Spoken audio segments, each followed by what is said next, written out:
Bonjour YouTube, c'est Daimon, de nouveau review de Westworld saison 4 épisode 2 en compagnie de Tony. Comment ça reva Tony? Ça reva bien, bonsoir tout le monde. Et on commence aujourd'hui, on commence assez fort avec William, l'homme en noir, justement qui a vraiment repris son rôle et son costume, hein. Il y a toute l'apparence de l'homme en noir, on se croirait vraiment de retour dans la saison précédente, où là justement il retrouve Clémentine et il est à la recherche de Maeve. Alors il lui dit ouais mais jamais je te le dirai, sauf que dans les scènes d'après, en fait on le voit à son service, elle a été convertie, reprogrammée, je ne sais pas comment ça fonctionne pour les machines, est-ce qu'il suffit de les reprogrammer et bim, allez ça y est maintenant t'es mon allié. C'est ça, c'est un peu le principe, c'est une reprogrammation, exactement. Donc maintenant, Clémentine, après cette scène où effectivement elle est assez violente, alors, ce que j'ai bien aimé dans cet épisode, c'est qu'ils ne perdent pas de temps en discussion, hein. C'est direct une bastos, il n'y a pas de... Elle lui jette un couteau dans le torse, c'est parti. Voilà, quoi. c'est direct, on s'envoie des balles, il y aura des scènes suivantes aussi, on s'envoie des balles, il n'y a pas de temps pour parler, pour faire du blabla. Comme dirait Tuco dans Le Bon, la Brute et le Truand, quand on veut tuer quelqu'un, on raconte pas sa vie. D'accord. Il disait pas ça aussi dans Breaking Bad? Ah, c'est possible. Je sais pas, c'était pas le même Tuco, mais bon.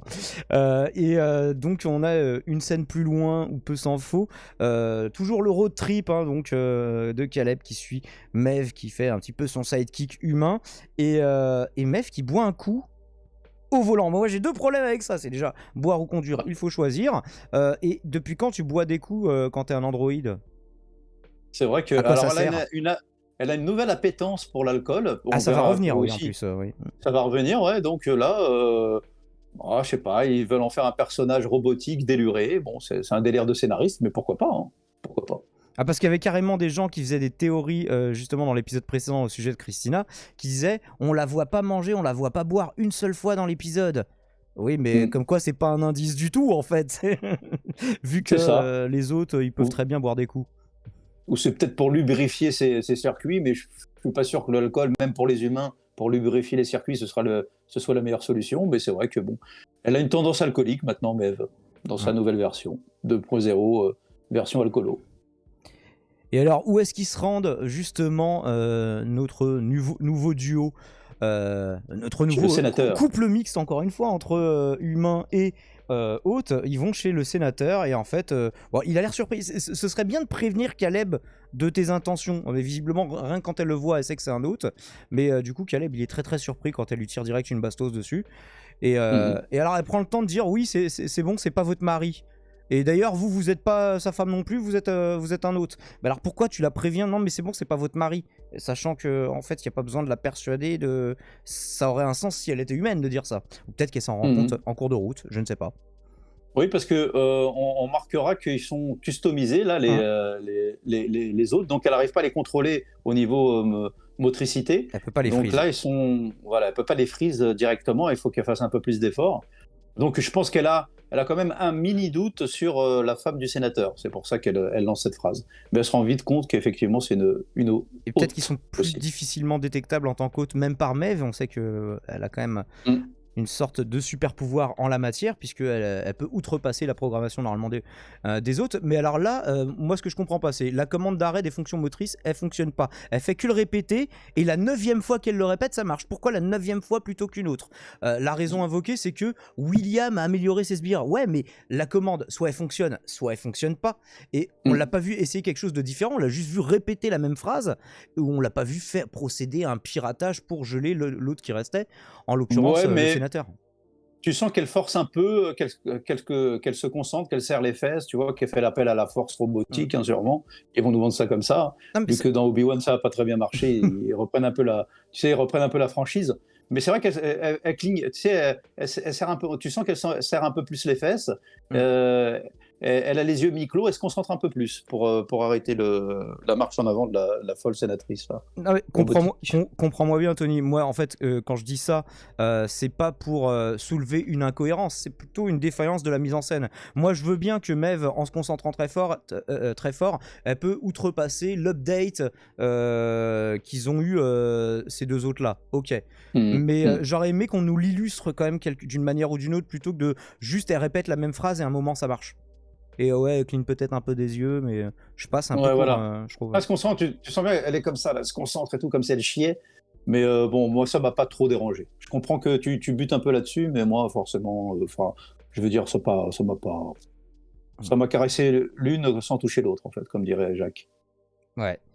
Alors, dans une scène suivante, on voit Charlotte Hale, donc avec toujours la perle de Dolores à l'intérieur, en tout cas la version spéciale mi-Dolores, mi-Charlotte, qui dit au sujet de la femme, on voit justement qu'est-ce qui s'est passé pour le couple de sénateurs, enfin du sénateur et de sa femme. Le sénateur a été tué, mais ils se sont dit, ah vas-y, mets-la avec le reste du bétail. Alors à ce moment-là, je me suis dit, mais attends, le reste du bétail, c'est des humains.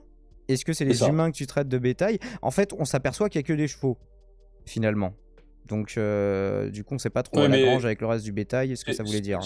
C'est vraiment sous-entendu que quand elle dit bétail, elle s'adresse vraiment... elle regroupe tous les humains, en fait. Hein. Vu sa haine, en fait, du genre humain, après ce qui lui est arrivé en fin de saison 3. Donc là, elle est vraiment anti-humaine, quoi. Là, ce qu'elle veut, c'est vraiment la promotion des autres, remplacer les gens de pouvoir humains par des robots. C'est son maître mot, quoi. Et donc elle sert de cobaye par rapport aux mouches. Et bon, alors visiblement il lui demande de trucider ses propres chevaux parce qu'à un moment elle revient à elle fait qu'est-ce qui est arrivé à mes chevaux. Mais voilà. Et c'est peut-être un indice aussi parce que normalement la Dolores, celle que tu appelles la Dolores de lumière, même si je pense que c'est un peu plus nuancé que ça, on est un petit peu plus dans des teintes de gris. Et elle adore les chevaux normalement. Est-ce qu'elle demanderait à un humain de tuer les chevaux? Je pense qu'il n'y a pas de rapport. Hein. Je pense pas qu'elle lui fait tuer ses chevaux. Je pense qu'il n'y a pas de rapport avec Dolores. Par contre, c'est vrai que c'est assez sadique. Parce que, bon, forcément, elle adore ses chevaux. Et c'est du sadisme, en fait. C'est du sadisme pur et simple de Dolores Charlotte. Mais c'est vrai qu'elle les opère à cœur ouvert, il n'y a pas d'anesthésie, alors qu'il y a de la kétamine, hein, pour les chevaux, ça marche très bien. Mais là, c'est vraiment, elle tranche dans le Special K. Yeah. C'était son petit surnom et puis c'est surtout une très bonne chanson de Placebo. Mais la colline aussi c'est joli. Mais on ne cautionne pas, il faut le dire ici. Hein. On ne cautionne pas déjà les opérations à cœur ouvert sans anesthésie des chevaux et on ne cautionne pas la kétamine non plus, hein, évidemment. Hein. On veut pas de problème, nous. Hein. Ni les opérations à cœur ouvert de chevaux sans kétamine. Enfin bref, on a tout un bail avec justement Clémentine qui est passée du côté qui fait un petit peu l'assistante et la filtre de William et qui est conduit un mec du ministère de la Justice. Et là, à ce que j'ai compris, c'est directement le vice-président qui se pointe et avec une escorte réduite et ce sera important. Et il voit William enchaîner les aces sur son terrain de golf, faire vraiment des coups improbables à chaque fois. Bah, il met tout en un coup, exactement de la même façon. Il fait tout en un coup, ouais. Trois trous en un coup. Et alors, effectivement.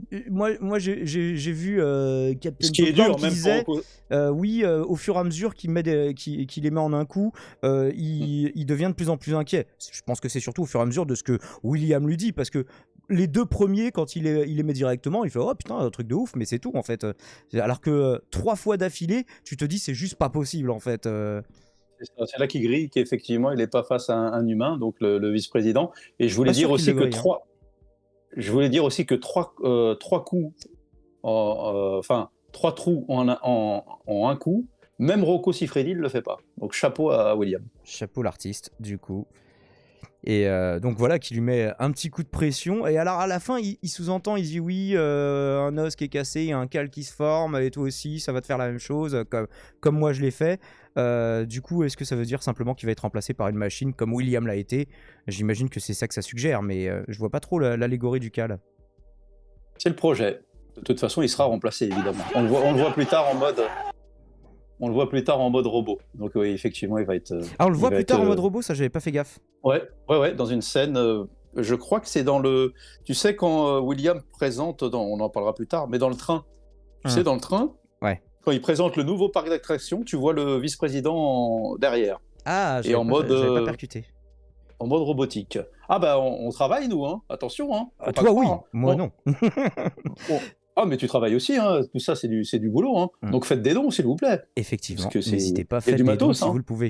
On a justement, alors ce qu'on ne sait pas encore est une scène de train, parce que pour moi, à ce moment-là, ils sont dans un opéra. Excuse-moi, Daimon, juste pour préciser qu'effectivement, Clémentine, ils l'ont transformée en femme de main de William. Ce qui est assez Ce qui est assez paradoxal parce que c'est une femme très, très jolie, très fragile et tout. Et je trouve ça assez rigolo. Elle est pas fragile, on l'a vu dans la scène d'intro qu'elle sait se battre comme tout le monde. Hein, mais... Enfin, ouais, mais je veux dire physiquement, voilà, elle fait un peu fluette, un peu fragile et tout. Et je trouve que c'est une très belle idée de l'avoir transformée en femme de main de William. Officiellement, elle est plus présentée comme une assistante qui filtre les rendez-vous, mais bon. Oui, mais qui se gêne pas pour tuer les ennemis. Ah, évidemment, on change pas les bonnes habitudes. Du coup, Maeve qui continue de vouloir teaser pendant tout l'épisode, même elle embrouille Caleb parce qu'il boit pas assez. Bah alors c'est quoi cette descente d'échappée, et hop, elle se resserre. Vas-y, cowboy là, donne-moi directement la bouteille, je vais me servir. Que se passe-t-il? C'est une alcoolo. Ouais, et ils ont l'air étonné quand ce qu'on pensait être un bar dans l'opéra démarre et s'avère être un train qui va à Westworld. Mais exactement. Est-ce qu'ils étaient au courant? Parce qu'elle dit genre elle a l'air choquée, elle fait ah j'aurais dû m'en douter et tout, mais après elle commence à partir dans une réflexion genre une introspection, donc j'ai pas trop vu le rapport. Et moi je me suis demandé qu'est-ce que c'est ce bordel. Tout le monde a été surpris sur cette scène, effectivement. Moi j'ai trouvé ça assez j'ai trouvé ça bien, cette scène de tu pars en mode décor fixe et ça part en train et tout. J'ai trouvé ça un peu à la Snowpiercer, quoi. Donc j'ai trouvé ça très, très bon, personnellement. Que le décor fixe. Visuellement, ça fonctionne. Mais par contre, juste tu t'y attends pas trop, quoi.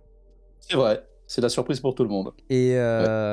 Et puis, bah, c'est surtout, tu sais pas si eux s'y attendaient aussi. Parce que qu'est-ce qu'ils venaient foutre dans cette opéra? En fait, c'est ça le problème peut-être de Westworld et sa qualité en même temps, c'est que les personnages font un truc, mais le spectateur n'a pas du tout un point de vue omniscient. C'est-à-dire que les personnages savent des choses que le spectateur ne sait pas. Et du coup, eux, ils sont partis faire un truc, mais toi, juste, bah, tu prends la scène en cours de route. Le briefing avant où ils expliquent ce qu'ils vont faire. Exactement, c'est ça. C'est tout le charme de Westworld, en fait. Beaucoup de choses cachées. Je te disais sur l'épisode précédent, le 1, qu'on n'est même pas au courant de l'unité de temps, de lieu. On ne sait pas si toutes les scènes se jouent au présent, au passé, au futur. C'est ça qui est... Donc c'est vraiment... c'est des tordus, hein. Les scénaristes, c'est clairement des tordus. Mais c'est quand même bien ficelé. Donc au final, on s'y retrouve.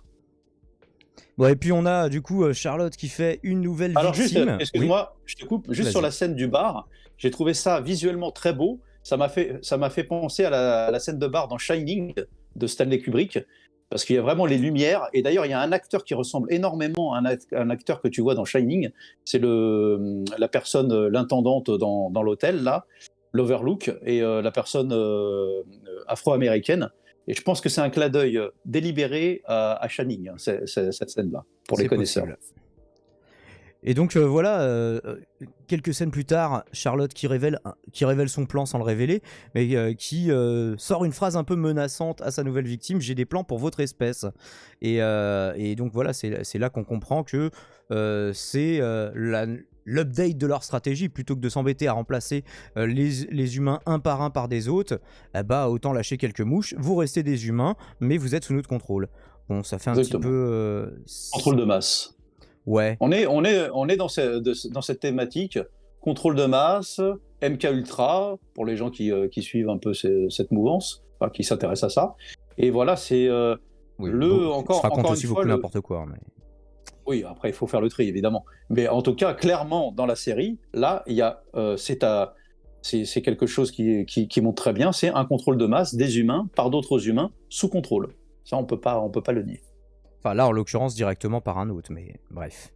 Exactement, par un robot, par une intelligence artificielle. Puisque le corps de Charlotte Hayes, en l'occurrence, est imprimé en 3D, il me semble, hein, mais dans la saison précédente.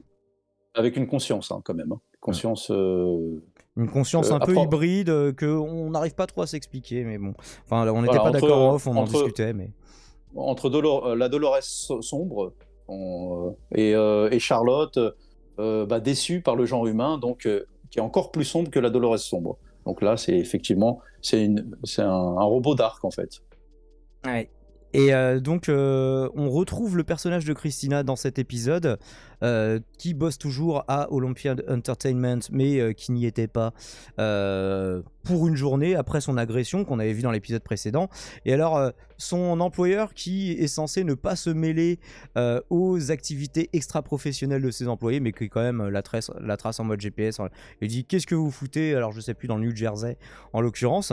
Et qui lui dit ici « Oui, c'est bon, vous inquiétez pas, vous avez droit à 4 jours de maladie par an. » Qu'est-ce que tu fais si t'as un truc où t'es malade une semaine, en fait Ah bah tu peux pas. Si t'as le Covid, non, tu peux pas. T'as pas le droit. C'est pire que le Japon. Hein. Déjà, le Japon, ils ont pas beaucoup de jours de congé, mais là, t'as droit à 4 jours de maladie, hein, pas plus. Hein. Et surtout, Tony, quel est l'intérêt d'avoir des super intelligences artificielles et des autres supérieurs en tout point aux humains, si c'est pour que ces derniers continuent de trimer comme des connards, en fait je vois pas trop. Alors c'est vrai que du coup, ils se méfient un peu plus des IA et des robots. Alors peut-être que du coup, la part du travail de l'humain dans l'ensemble de l'activité a augmenté depuis ces 7 ans. Je ne sais pas. Mais ça semble être une entreprise un petit peu, pas fasciste, mais pas loin, hein, quand même. On n'est pas loin. On n'est pas loin. On n'est pas loin du boss un peu SS, c'est vrai. D'ailleurs, on l'appellera Himmler, ce mec. Ouais, ça lui va bien, effectivement. Himmler, bah écoutez... Jeune. C'est le boss de Olympiad Entertainment. Et on ne sait pas si cette entreprise existe vraiment ou pas. Alors moi j'ai zappé pas mal de trucs, notamment toute la scène dans le train voilà, qui fait un petit peu écho à la saison 1 évidemment. Le choix des tenues, des armes, du chapeau qui fait écho, c'est pareil au choix qu'on offrait à Christina. Donc voilà, en tout cas les deux intrigues s'entremêlent au moins par ce biais-là. Mais tu remarqueras que tout est beau. Hein. Les décors sont beaux, les costumes, les acteurs sont... C'est beau, hein. Tout est magnifique dans cette série. C'est beau, mais c'est beau. Même Aaron Paul est beau sur le coup, tu vois. C'est vrai, même lui il a du charme. D'ailleurs, elle lui dit ouais, putain, t'es pas trop dégueulasse pour une fois avec ce smoking. C'est vrai. Tu fais moins toxico que dans Breaking Bad. Bah écoute, si tu veux me culbuter, pourquoi pas là. Ah, c'est ce qu'il lui dit en filigrane. Hein.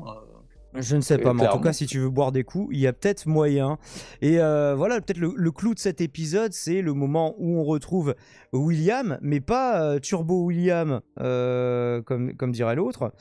On retrouve le vrai William. Alors, ce que je comprends pas, c'est... Alors, il y a deux choses qui, pour moi, ça ne va pas. Alors, oui, ça, c'est l'humain qui s'est fait égorger à la fin de la saison 3, on est d'accord. C'est déjà... ça, d'ailleurs, il y a la trace. Hein. Il y a la trace ici. Ouais, mais quand tu te fais égorger, généralement, ça sent plutôt le sapin.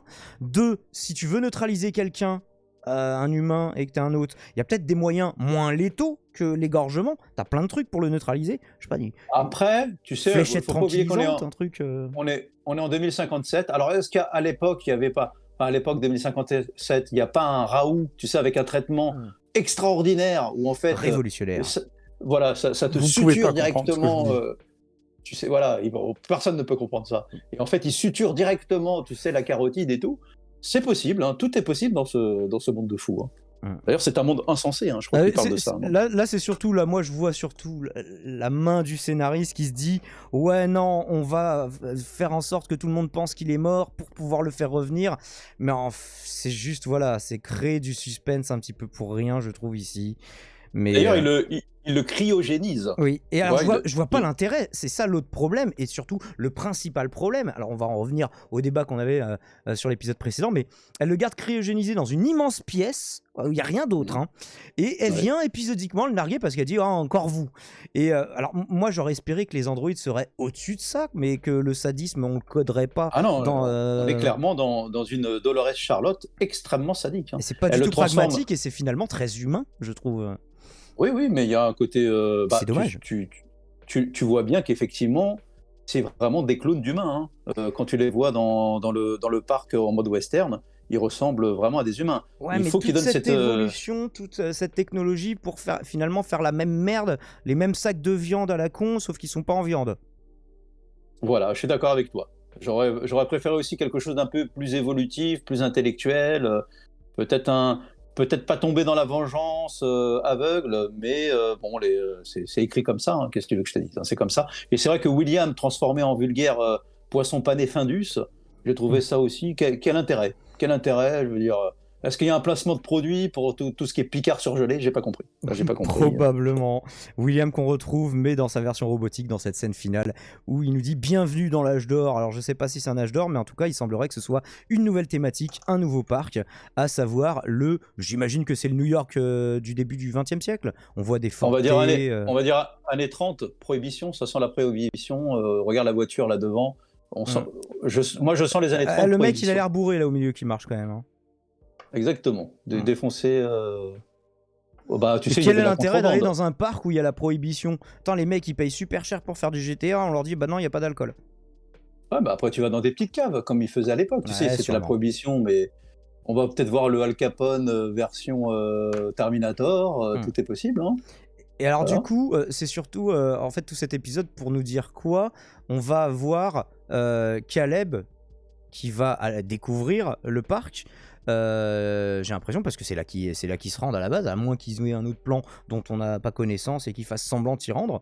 Et Maeve qui va retrouver un petit peu ses origines.